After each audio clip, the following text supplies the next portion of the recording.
ছেলেরা কেমন আছো? সবাইকে বসন্তের শুভেচ্ছা জানিয়ে আজকে আবার ক্লাস শুরু করছি। আমাদের আজকের ক্লাস হচ্ছে অনার্স তৃতীয় বর্ষেরই, সেটা হচ্ছে বাংলাদেশ জিওগ্রাফি চ্যাপ্টারের।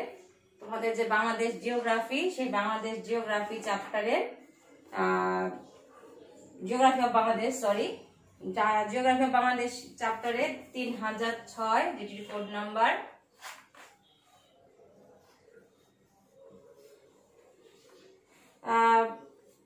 সেটি হচ্ছে এগ্রিকালচার,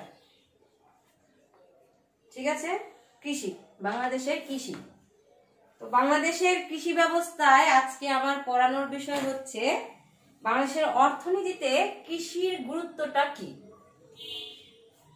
বাংলাদেশ কৃষি প্রধান দেশ বা বাংলাদেশ কৃষকের দেশ, বাংলাদেশ কৃষির দেশ। কারণ বাংলাদেশের কৃষির কারণ হচ্ছে আমাদের মাটি হচ্ছে উর্বরা। মাটির উর্বরতার জন্য আমাদের সহজেই কৃষি বা যে কোনো গাছই কিন্তু সহজেই হয়। আমাদের এই দেশে একটি বিশেষ বৈশিষ্ট্যই কিন্তু এটি, যেখানে যা খেয়ে তুমি একটু বীজ ফেলো না কেন, সাথে সাথে না হলেও দেখা যায় কিছুদিন পরে সেখান থেকে আরেকটি গাছ হয়েছে। তো এই যে মাটির গুণাগুণ, উর্বরা শক্তি, এই উর্বরতার কারণ হচ্ছে বাংলাদেশ নদীমাতৃক দেশ। আর নদীমাতৃক দেশ হওয়ার কারণে নদী দ্বারা বাহিত পলি মাটি বাংলাদেশের কি করছে, উর্বর শক্তিকে আরো বৃদ্ধি করছে। এবং প্রতি বছরই যখন বর্ষাকালে বন্যা হয়, বন্যার পরবর্তী পর্যায়ে যে চাষবাস হয় সেটি কিন্তু আরো বেশি ভালো হয়, কারণ হচ্ছে নতুন করে পলি সেখানে জমা হচ্ছে। তো বাংলাদেশের আজকে আমার পড়ার বিষয় হচ্ছে বাংলাদেশের অর্থনীতিতে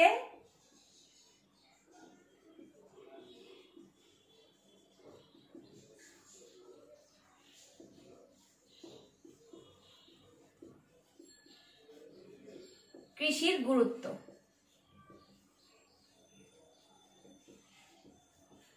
বাংলাদেশের অর্থনীতিতে কৃষির গুরুত্ব। বাংলাদেশ কিন্তু কৃষি নির্ভর দেশ, কৃষি প্রধান দেশ হওয়াতে আমাদের জাতীয় আয়ও কিন্তু এক উৎস, জাতীয় আয়ের প্রধান উৎসটাও কিন্তু কৃষি ভিত্তিক। অর্থাৎ জাতীয় আয়ের যে প্রধান উৎসটি আসে সেটি আমাদের হচ্ছে ডোমেস্টিক প্রোডাকশন। ডোমেস্টিক প্রোডাকশন থেকে আমাদের বেশিরভাগ উৎসটা চলে আসে। তো জাতীয় আয়ের যেহেতু 80% শতকরা কৃষিকাজের বা কৃষি সম্পন্নের উপর রিলেটেড, তাই আমাদের এই অর্থনীতিতে কৃষির গুরুত্ব রয়েছে। তো বাংলাদেশের অর্থনীতিতে যে কৃষির গুরুত্ব সেটি সর্বাধিক, কারণ আমাদের কিন্তু প্রায় 70% লোক কৃষিকাজের উপর নির্ভরশীল বা কৃষিকাজ রিলেটেড বিষয়ের উপর নির্ভরশীল। কৃষির সাথে কিন্তু এখানে মাছটাও সম্পর্কযুক্ত, বন যেটা নাকি আমরা ভূমি কর্ষণ করে পাচ্ছি, বা সবকিছু এখানে সম্পর্কিত। তো এই যে জাতীয় আয় অর্থনীতিতে কৃষির গুরুত্ব, তো কি কি বিষয়? প্রথমেই সেটি হচ্ছে আমাদের জাতীয় আয়ের প্রধান উৎসই হচ্ছে কৃষি। জাতীয়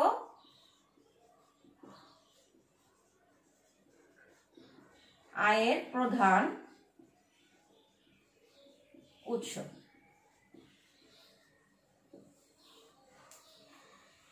বাংলাদেশের জাতীয় আয়ের শতকরা অর্ধেকেরও বেশি বা শতকরা প্রায় 70%ই আসতেছে কৃষি থেকে। এই জন্য আমাদের এই অর্থনীতির মূল ভিত্তিটাই মূলত কৃষি ভিত্তিক দেখে কৃষির গুরুত্ব বাংলাদেশের অপরিসীম। তাই জাতীয় আয়ের যেহেতু সে একটি অংশ বা বেশিরভাগ অংশ, তাই কৃষির গুরুত্বটা কতটুকু সেটা আমরা ভালো করেই বুঝতে পারছি। এরপর হচ্ছে প্রধান পেশা।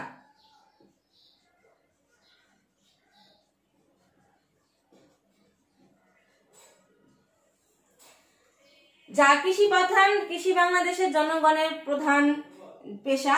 এবং আমরা বলি যে প্রায় বাংলাদেশের 80% লোকই হচ্ছে কৃষি কাজের সাথে সম্পর্কিত। পেশা কেন অর্থনীতিতে গুরুত্বপূর্ণ? কারণ পেশা যদি ভালো না হয় বা আমি যদি অর্থ উপার্জন না করি, তাহলে কিন্তু আমার অর্থনীতির যে আমাদের যে অর্থনীতিতে আমাদের যে প্রধান বা আমাদের অর্থনীতির সাথে যে আমাদের সম্পর্কিত, তা কিন্তু হবে না।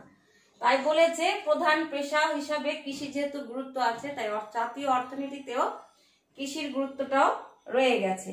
কৃষির উন্নতির উপরই আমাদের কিন্তু এই অর্থনীতির উন্নতি নির্ভর করে। কারণ যখনই আমাদের আয় বাড়বে তখনই কিন্তু আমরা ধীরে ধীরে উন্নতির পর্যায়ে যাব। আর যখনই আমরা উন্নতির পর্যায়ে যাব তখনই কিন্তু অর্থনীতির মানে উন্নয়ন হবে। আর মোট কথা হচ্ছে এখানে দারিদ্র্যের দুষ্ট চক্রের মতো এই কাজগুলো অনবরত ঘুরছে। আমরা বলছি যে দারিদ্র্যের দুষ্ট চক্রে যে অভাব আছে, অভাব থাকলে বিনিয়োগ হবে না, বিনিয়োগ থাকলে না থাকলে সঞ্চয় হবে না, অভাব থাকলে সঞ্চয় হবে না, সঞ্চয় না থাকলে বিনিয়োগ হবে না, বিনিয়োগ না থাকলে কোনো কিছু মানে কর্মকাণ্ড করা যাবে না, মানে কোনো সম্পদ তৈরি করা যাবে না। ঠিক একইভাবে বাংলাদেশের যে জাত প্রধান পেশাটাও ঠিক এরকম। আমার যদি পেশা ভিত্তিক কাজে যদি আমি টাকা উপার্জন না করতে পারি তাহলে কি হবে, আমি দরিদ্র থেকে যাব। তার মানে এই যে দরিদ্র থাকা সেটাও কিন্তু আমার অর্থনীতিতে উপর বিশেষভাবে প্রভাব ফেলছে। তাই অবশ্যই যেহেতু জাতীয় আমাদের প্রধান পেশা, আমাদের দেশের মানুষের প্রধান পেশা কৃষি, তাই অবশ্যই কৃষির যে পেশার উপর যে জীবন ধারণের ভিত্তি সেটা অবশ্যই ঠিক থাকা উচিত। আমি মনে করতেছি যে যখনই আমাদের এই পেশার ভিত্তিক মানুষের, কৃষি পেশা ভিত্তিক মানুষের উন্নয়ন সম্ভব, মানে জাতীয় আয় বৃদ্ধি পাবে, তখন কিন্তু জাতীয় আয় বৃদ্ধি পাবে। আর জাতীয় আয় বৃদ্ধি পাওয়া মানেই হচ্ছে অর্থনীতিতে একটি বড় ধরনের ধাক্কা বা অর্থনীতির একটি বড় ধরনের উন্নয়ন। বুঝতে পারছো? এরপরে হচ্ছে খাদ্যের যোগানদার।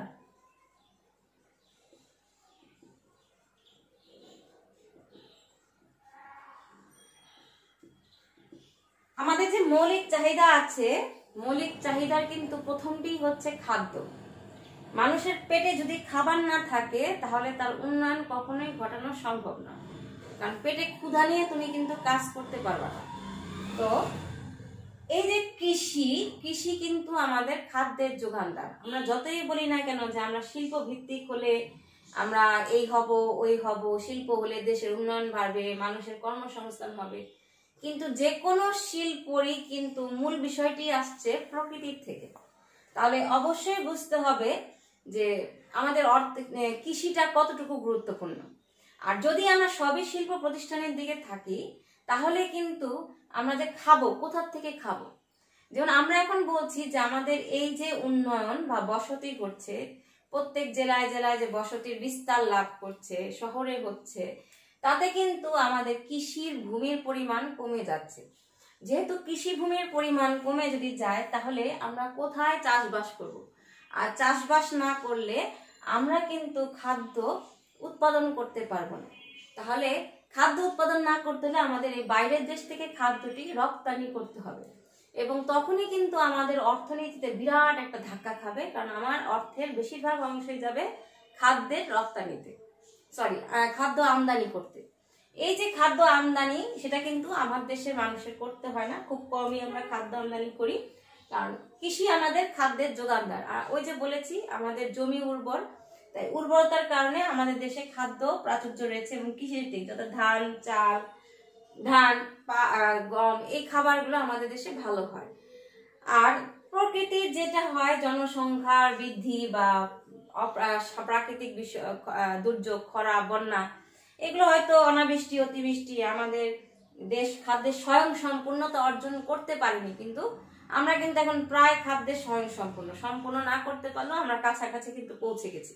এখন যে আমাদের উৎপাদন, সেই উৎপাদন বৃদ্ধি হচ্ছে, এবং ধীরে ধীরে উৎপাদন বৃদ্ধির কারণে কিন্তু আমাদের খাদ্যের যে আমরা বাইরে থেকে আমদানি করতাম সেটি কিন্তু আমাদের কমে গেছে।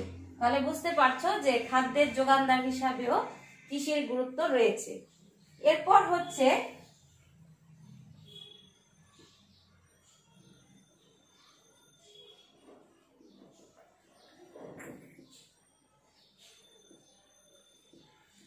শিল্পের কাঁচামাল যোগায়। আমি কিন্তু একটু আগে তোমাদের বললাম কিন্তু এই কথাটা যে একটি শিল্পোন্নয়ন দেশ কিন্তু আমরা বলি উন্নত দেশ, কিন্তু শিল্পের যে কাঁচামাল বা শিল্পের যে মূল বিষয়টি সেটি কিন্তু ভূমির থেকেই আসে বেশিরভাগ। আর ভূমির থেকে যেগুলো আসে তার মধ্যে অন্যতম হচ্ছে কৃষি বিষয়। যেমন আমি পাট কথা বলছি, আমাদের দেশে পাটের কথা বলছি, সেটা কিন্তু পাট গাছ থেকে আসতেছে, তাহলে কৃষি।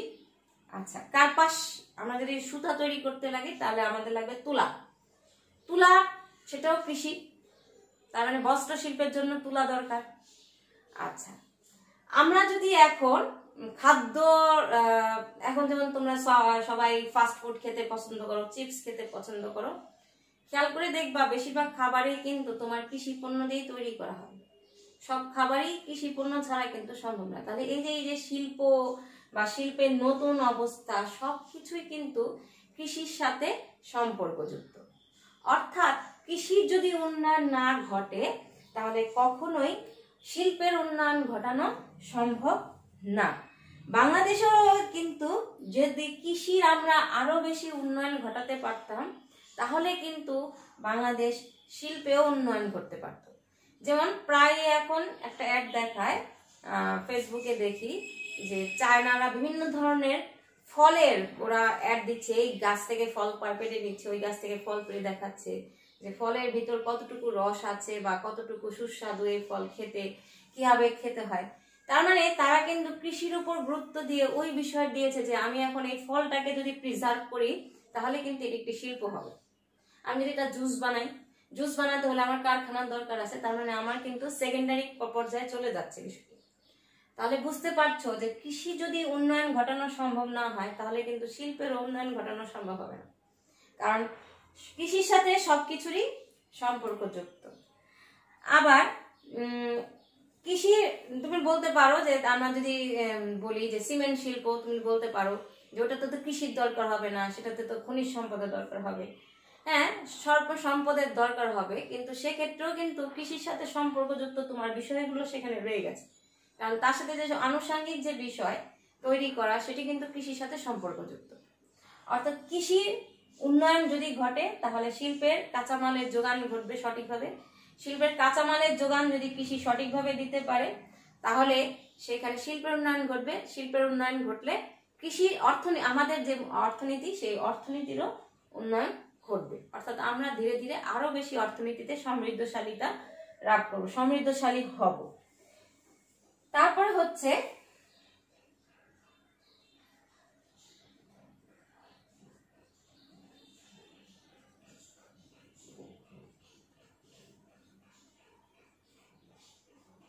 বৈদেশিক মুদ্রা অর্জন। সোনালী আঁশের দেশ বাংলাদেশ, রূপালী সম্পদের দেশ বাংলাদেশ। সোনালী আঁশ হচ্ছে আমাদের পাট, রূপালী সম্পদ হচ্ছে আমাদের চিংড়ি মাছ। তাহলে বুঝো যে বৈদেশিক মুদ্রা আমরা কিভাবে পাচ্ছি। বাংলাদেশের বৈদেশিক বাণিজ্য কৃষির উপর নির্ভরশীল। পৃথিবীর অনেক দেশ আমাদের দেশের ফলমূল বা আমাদের দেশের যে উৎপাদিত পণ্য পাট সেগুলো কিন্তু মানে ক্রয় করতে আগ্রহী, ইভেন মাছ এগুলো ক্রয় করতে আগ্রহী। তাহলে তারা যদি এই বিষয়গুলো ক্রয় করে তাহলে কিন্তু আমাদের যে রপ্তানি দ্রব্যের পরিমাণ বেড়ে যাবে। রপ্তানি দ্রব্য কিন্তু বেশিরভাগই প্রচলিত অপ্রচলিত দ্রব্যের মধ্যে কৃষি দ্রব্য কিন্তু রয়েই যায়। তাহলে এই যে কৃষি দ্রব্য, সেই কৃষি দ্রব্য কিন্তু আমাদের অর্থনীতিতে মানে রপ্তানি করার পর যে অর্থ সেটি অর্থনীতিতে গুরুত্বপূর্ণ ভূমিকা রাখছে। অর্থাৎ যদি আমরা কৃষির উন্নয়ন ঘটাতে পারি তাহলে কিন্তু আমাদের বৈদেশিক ভাবে আমরা এগুলো রপ্তানি করতে পারবো। আর যদি আমরা রপ্তানি করতে পারি তাহলে কিন্তু আমাদের অনেক অর্থ উপার্জিত হবে, অর্থাৎ বৈদেশিক মুদ্রা অর্জন হবে। তাই বৈদেশিক মুদ্রা অর্জনেও কিন্তু আমাদের এই কৃষির যে গুরুত্ব সেটিরও রয়ে গেছে। কারণ কৃষি বৈদেশিক বাণিজ্যের বাংলাদেশের যে গুরুত্বপূর্ণ একটি বিষয় সেটি আমরা পাঠ দিয়ে বুঝতে পারি। অন্যান্য বিষয় কিন্তু আছে, এখন বিদেশের অনেক দেশই কিন্তু আমাদের দেশ থেকে সবজিও এখন নিয়ে যায়। এই যে সবজি নিয়ে যাচ্ছে, সবজি কিনছে আমাদের দেশ থেকে, মাছ কিনছে, ফল কিনছে, এগুলো কিন্তু আমাদের বৈদেশিক মুদ্রা অর্জনের একটি রাস্তা। আর এই যে সবজি ফল মাছ এগুলো কিন্তু কৃষির সাথে সম্পর্কযুক্ত, মশলা। তাহলে কৃষি আমাদের অর্থনীতিতে একটি গুরুত্বপূর্ণ বিষয়, যা আমাদের বৈদেশিক মুদ্রা অর্জনে এর গুরুত্ব রয়ে গেছে। এরপর হচ্ছে শিল্প উন্নয়ন।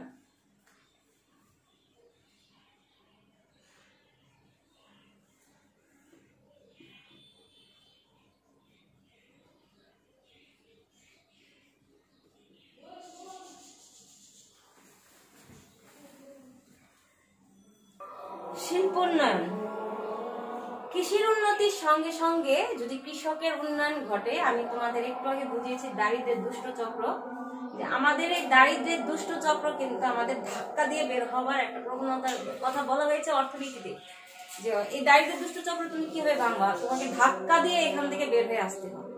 আর এই ধাক্কাটা কিন্তু আমার এই হাতের পাঞ্চ না, ধাক্কাটা হচ্ছে আমার অর্থনীতির উন্নয়ন ঘটাতে হবে।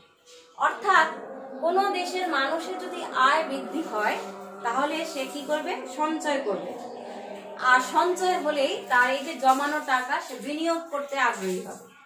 বিনিয়োগ হলেই শিল্পের উন্নয়ন ঘটবে বা সে অন্য কোনো কাজে সে টাকাটাকে লাগাবে এবং এই টাকাটাই তাকে আবার পুনরায় অন্য কাজে উজ্জীবিত করবে বা নতুন নতুন কাজে উজ্জীবিত করবে। তাহলে এই যে একটা সাইকেল, এই সাইকেলটা মানে সার্কেল, এই সার্কেলটা কিন্তু আমাদের চলছে, চক্রটা কিন্তু চলছে। এই যে শিল্প উন্নয়ন সেটা কৃষির সাথে কিভাবে সম্পর্কযুক্ত। কৃষির উন্নতির সঙ্গে সঙ্গে কৃষকদের অর্থনৈতিকভাবে স্বাবলম্বী হয়, অর্থনৈতিক উন্নতি হয়। কৃষকের যখন অর্থনৈতিক উন্নয়ন হবে তখন সে কি করবে, সে যে তার প্রয়োজনীয় কৃষির যে কাজ, সেই প্রয়োজনীয় কৃষি কাজ ছেড়ে সে তখন অন্য কৃষি কাজ ধারণ করবে বা যেটাকে সে শিল্পের দিকে নিয়ে যাবে। তার উৎপাদিত পণ্য সে বাজারে আরো বেশি বিক্রি করতে চাইবে। এই যে আরো বেশি বিক্রি করতে চাওয়া বা আগ্রহ, তাহলে তাকে তার মানে কর্মকাণ্ডের উপর গুরুত্ব বৃদ্ধি করবে। ফলে বাংলাদেশের কৃষি যে এই তার সাথে সম্পর্কযুক্ত যে বিষয়, সে যে যখনই কৃষির উন্নয়ন ঘটাবে বা কোনো জমিও যদি কেনে তাহলে কিন্তু সে কি করছে বাবা, যে এই কাজটাকে সে মানে এই টাকাটাকে সে মাঠে লাগাচ্ছে এবং ওইখানে যখন কাজ করবে তখন সে একা তো সম্পূর্ণ কাজ করতে পারবে না। তার জন্য তার কি দরকার, হয় মানুষ দরকার, নয় তাকে যন্ত্রপাতি ক্রয় করতে হবে। তাহলে এই যে যন্ত্রপাতি ক্রয় করবে বা মানুষকে কাজে লাগাবে, ওত কিন্তু আমাদের অর্থনীতিতে একটি বিরাট ভূমিকা রাখবে। আমি যদি যন্ত্রপাতিকে কাজে লাগাই তাহলে সেই যন্ত্রপাতিটা হবে হচ্ছে আমাদের আমি এটাকে কি বলবো, আমাদের শিল্পের উন্নয়ন। অর্থাৎ আমার প্রয়োজন এখন এই যন্ত্রটা, আমি এই যন্ত্রটাকে তৈরি করতে হবে, তাহলে শিল্পের উন্নয়ন ঘটছে। আবার আমি যদি লোক লাগাই অর্থাৎ মানুষকে কাজে লাগাই তাহলে কিন্তু তার বেকারত্ব ঠিক হচ্ছে, বেকারত্ব লাঘব হচ্ছে।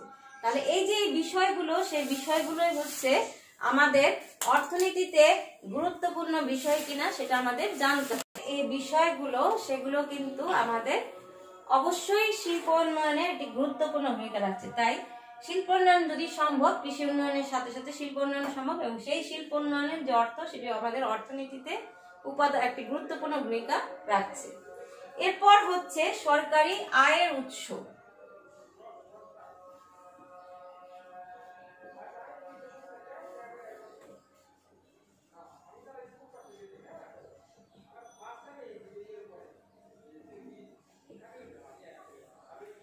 কৃষি বাংলাদেশের সরকারের আয়ের প্রধান উৎস। আমি জমির যে পরিবহন বাবদ, রেল ভাড়া, কৃষি পণ্য ইত্যাদি যে সরকারের আয় হয়, অর্থাৎ আমি বুঝিয়ে বলি, কৃষি কোনো পণ্য উৎপাদন করলাম, পণ্য উৎপাদন করার পর সেটা আমি বাজারে বিক্রি করছি। বাজারে যখন আমি বিক্রি করব, যেটি কিনা মানুষের খাবার উপযোগী করে, সেখানে ভ্যাট দিতে হচ্ছে আমার। আচ্ছা, ভ্যাটের থেকে বেশি আমাকে সেখানে ট্যাক্স দিতে হচ্ছে। ট্যাক্স দেওয়ার পরে তারপরে হচ্ছে সেটা ট্যাক্স কিন্তু সরকারের আয়ের উৎস। তারপরে হচ্ছে আমি কোনো কিছু করে মানে কোনো পরিবহনের মাধ্যমে অন্যান্য জেলায় সেটা প্রেরণ করলাম। তাহলে এই যে পরিবহন ব্যবস্থায় যে আমি খরচটি করলাম সেটিও কিন্তু জাতীয় আয়ের একটি মানে সরকারি আয়ের উৎস। তাহলে এই যে কৃষি পণ্যের রপ্তানি আবার যদি করি তাহলে কিন্তু আমাকে শুল্ক দিতে হচ্ছে। এই শুল্ক দেওয়া বা পরিবহন ব্যবস্থার সাথে সম্পর্কিত বিষয় সবই কিন্তু আমার সরকারি আয়ের উৎস। তাহলে এই তোমরা বুঝতে পারছো যে কৃষি বাংলাদেশের অর্থনীতিতে কিভাবে সমস্ত তার দিকে রিলেটেড অর্থাৎ সম্পর্কযুক্ত, কিভাবে অর্থনীতিকে সে পুনরিত উজ্জীবিত করে, কৃষি অর্থনীতির উপর সে কিভাবে প্রভাব ফেলে। বাংলাদেশের কৃষির সব দিক থেকেই অর্থনীতিতে কৃষির গুরুত্বটি অপরিসীম। এই যে টপিকস গুলো, সেই বিষয়গুলো যে বিষয়গুলো আমরা জানলাম, সেই বিষয়গুলোর দিকে একটু তাকালেই কিন্তু আমরা সেটি ভালো করে বুঝতে পারি যে বিষয়গুলো সবগুলোই কিন্তু আমাদের অর্থনীতির সাথে সম্পর্কযুক্ত। তাহলে অবশ্যই এরা আমাদের অর্থনীতিতে সবচেয়ে গুরুত্বপূর্ণ ভূমিকা পালন করছে কৃষি। তাহলে ছেলেরা আজকে এই পর্যন্তই রইল, সবাই ভালো থেকো, সুস্থ থাকো।